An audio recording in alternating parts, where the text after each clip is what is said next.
आप लोग आरक्षण की मांग कर रहे थे 1999 के लोकसभा चुनाव में, उसमें भी हम लोगों ने आपका सहयोग किया था। आप लोग हमें जानते नहीं हो। अभी आप कह रहे हो कि नागौर से परिवर्तन होगा, तो नागौर की तो तहसील विधानसभा सीट है, बाकी तो सारा राजस्थान पड़ा है। सारे राजस्थान में गंगानगर है, हनुमानगढ़ है, चूरू है, बीकानेर है, झुंझुनू है, बाड़मेर है, जालोर है, सिरोही है, वहां भी आपको जरूरत पड़ेगी हमारी। इसलिए मैं माफी चाहूंगा यदि आपको बात अच्छी नहीं लगती, तो मैं मेरी बात को यही समाप्त करता हूं। आपने ये शुरुआत की, इसकी हमें खुशी है। तो साथियों, मैं कहना चाहता हूं, आदरणीय पितातुल्य बुजुर्गों ने कहा कि आप बोलो तो मैं 1-2 मिनट अपनी बात रखूंगा। हमारी संख्या साथियों 52% है। हम छोटी छोटी जाति के माड़ी, कुम्हार, नाई, खाती, स्वामी, दर्जी, छिंपा, गुजर, गिरीपुरी, गुसाई, भारती, उनकी भी 20-25% संख्या है। 20-22% जाट की संख्या है। और जाट यदि हमारा बड़ा भाई बन के राजस्थान में हमारा नेतृत्व करे, तो हम वसुंधरा, अशोक गहलोत और सबको सीट से नीचे उतार के हमारे से में से किसी भाई को जयपुर की राजगद्दी पर बिठा करके हॉरिजॉन्टल आरक्षण का ही समाधान नहीं, 100 में से 52 हमारी संख्या है, तो 52% आरक्षण हम तमिलनाडु की तरह लागू कर सकते हैं। इसके लिए हमें रास्ते बदलने पड़ेंगे। इसके लिए हमें रास्ते बदलने पड़ेंगे, और रास्ते बदलने के लिए आप सक्षम लोग हो, मजबूत लोग हो। यदि आप हमारे बड़े भाई बन के हमारे छोटे भाइयों का ध्यान रखोगे, हमारा सम्मान करोगे, तो दिसंबर 2023 में राजस्थान में विधानसभा के चुनाव होने जा रहे हैं। उसमें आज इस मंच से घोषणा करके एक नई शुरुआत करो, ताकि वसुंधरा को भी पता चल जाए और अशोक गहलोत को भी पता चल जाए कि ओबीसी के आरक्षण कोटे में हॉरिजॉन्टल आरक्षण लागू करने का क्या परिणाम होता है साथियों। इसलिए साथियों, आप लोगों ने ये शुरुआत की, हम लोग इसमें हमेशा आपके साथ रहेंगे, तन मन धन से इस आंदोलन के साथ रहेंगे। और जहां भी आप लोग 1000 आदमी इकट्ठे करोगे, तो 100-200 आदमी उसमें हम भी लेकर के आएंगे। आप लोगों ने हमें बोलने के लिए समय दिया, हमारा सम्मान किया, इसके लिए आपका धन्यवाद। जय ओबीसी, जय संविधान। साथियों, बहुत बहुत धन्यवाद सम्माननीय दौलतराम जी पेंसिया। आपने अपनी उद्बोधन में ओबीसी हकों की बात रखी। अब मैं निवेदन करूंगा सम्माननीय ओम प्रकाश जी सेन, पूर्व प्रधान पंचायत समिति नागौर, आप आए और अपनी बात रखें। उन्हें वक्ताओं से निवेदन है कि विषय पे बात रखें और संक्षिप्त बात रखें, ताकि सभी को अवसर मिल सके। धन्यवाद।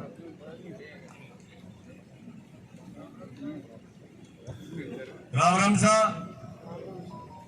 सम्मानित मंच, युवा साथियों, पत्रकार बंधुओं और यहाँ की आयोजन समिति, जैसा मेरे से पहले वक्ताओं ने बताया था कि 17/4/2018 जिस दिन ये हमारा आरक्षण का ओबीसी का हक छीना गया, उसी दिन से हमारे युवा साथियों का, भाइयों का जो नौकरी का खतरा बढ़ा। आज 4 साल, 4.5 साल हो गए। हम सब लोग इस नागौर से शुरुआत करके और राजस्थान तक ये हमारी आग्रह चली जाएगी। अभी हमारे भाई साहब ने बताया, दोनों जी ने, कि हमारे 52% ओबीसी के लोग हैं राजस्थान में, और 92 जाति है ओबीसी की। आज इतनी बड़ी संख्या में ओबीसी के लोग हैं, इतने हमारे नेता लोग हैं, पर नेता लोग सुनते नहीं है अपन लोगों को, जो हमारे युवा भाई है, आने वाली पीढ़ियों के लिए हम सबको मिलकर के इस आरक्षण को आगे बढ़ाना है, और एकदम शांतिपूर्वक हमारे आरक्षण को आगे बढ़ा के लोगों को बता रहा है, सरकार को बता रहा है कि ये हमारा हक है, हम लेकर रहेंगे। जय हिंद, जय ओबीसी। बहुत बहुत धन्यवाद है ओम प्रकाश जी सेन, पूर्व प्रधान पंचायत समिति नागौर। हमारा हक हम लेके रहेंगे। आपने बुलंद आवाज में अपनी बात रखी। आपका बहुत बहुत साधुवाद। अब मैं निवेदन करूंगा, हमारे बीच बांसवाड़ा से युवा साथी पधारे हैं जो बहुत लंबी दूरी तय करके, नरेश जी पटेल आप पधारे और अपनी बात रखें। वीर तेजा जी की इस पवित्र धरती पर उपस्थित सभी साथियों को नमन। सामाजिक क्रांति के अग्रदूत ज्योतिबा फूले, ईवी रामास्वामी पेरियार और भीमराव अंबेडकर, उन सभी को नमन करता हूं। इस मंच पर बैठे हुए सभी अतिथिगण और इस पांडाल में उपस्थित सभी जिंदा लोगों को जय भीम, जय मंडल, जय संविधान। अक्सर यह कहा जाता है कि कांग्रेस सरकार ने ये काम कर नहीं रही, बीजेपी सरकार ये नहीं कर रही है। तो मुझे ये लगता है कि कांग्रेस और बीजेपी इसमें उत्तरदायी नहीं है। कांग्रेस और बीजेपी में बैठे हुए मनोवादी लोग उत्तरदायी हैं जो ओबीसी का आरक्षण छीन रहे हैं। कांग्रेस और बीजेपी में मनोवादी लोग हैं जो ओबीसी की जातिगत जनगणना नहीं होने देना चाहते हैं। 2010 में गोपीनाथ मुंडे जो भाजपा के सांसद थे, उनके समय में मांग उठी, उन्होंने उठाई प्रबल रूप से और बीजेपी के सभी लोगों ने साथ दिया। कांग्रेस ने जातिगत जनगणना करवाई, लेकिन मनुवादी कांग्रेसियों ने, कांग्रेस ने नहीं, कांग्रेस के अंदर बैठे हुए मनुवादियों ने बड़ी चालाकी से उस जातिगत जनगणना को बदल दिया और जनगणना के आंकड़े सार्वजनिक आज भी नहीं हुए। कांग्रेस और बीजेपी में बैठे हुए मनुवादी लोग नहीं चाहते हैं और वो जानते हैं कि जिस दिन ओबीसी की जातिगत जनगणना हो गई तो भारतीय इतिहास की सबसे बड़ी चोरी पकड़ी जाएगी, सबसे बड़ी चोरी। और हमें गर्व है कि हम ओबीसी हैं। ये जो देश चल रहा है ना, ओबीसी कमेरा और किसान जातियों से चलता है। हम उत्पादन करके खाते हैं, हम मेहनत करके खाते हैं और इस तरह की साजिशें करके हम अपना अधिकार नहीं छीनते हैं, किसी और का अधिकार नहीं छीनते हैं।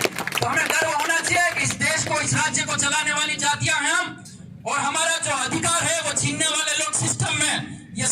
ये जो गलती थी वसुंधरा राजे के समय हुई थी, लेकिन और कांग्रेस के समय चल रही है, लेकिन अभी कांग्रेस के समय मनुवादी लोग बैठे हुए सिस्टम में जो ये नहीं चाहते हैं कि ओबीसी को उसका अधिकार मिले। आज हम लड़ किससे रहे, ये बहुत अच्छी बात अभी पेंसिया जी ने भी कही और यहाँ साथियों से भी चर्चा हुई। कल भी पुष्कर में एक कार्यक्रम था, थोड़ा सा राजनीतिक वक्तव्य हो सकता है, लेकिन उस चीज को समझना होगा कि हम किससे लड़ रहे हैं। वहां पर सचिन पायलट, अशोक चांदना, इंद्राज गुजर, जोगिंदर रवाना जी आपस में लड़ रहे हैं। अपनी जातियों के साथियों के साथ लड़ा जा रहा है। OBC, OBC, MBC, MBC, Divya Maderna ji, Hanuman Beniwal ji, Rajaram ji मिल एक दूसरे पे, राजाराम जी तो हालांकि नहीं करते हैं कटाक्ष, लेकिन उनके ऊपर भी कटाक्ष किया जाता है। तो कहीं ना कहीं कभी आपने देखा है किसी ब्राह्मण नेता को ब्राह्मण नेता के ऊपर कटाक्ष करते हुए? नहीं देखा है। ये बड़े चालाक लोग हैं और हम लोग भोले हैं, हमको लड़ाया जाता है। अगर देश की आधी से ज्यादा आबादी हमारी है, राज्य की आधी से ज्यादा आबादी हमारी है, लेकिन अगर हम एकजुट रहे तो पूरे राज्य का प्रशासन हमारे हाथ में चल सकता है।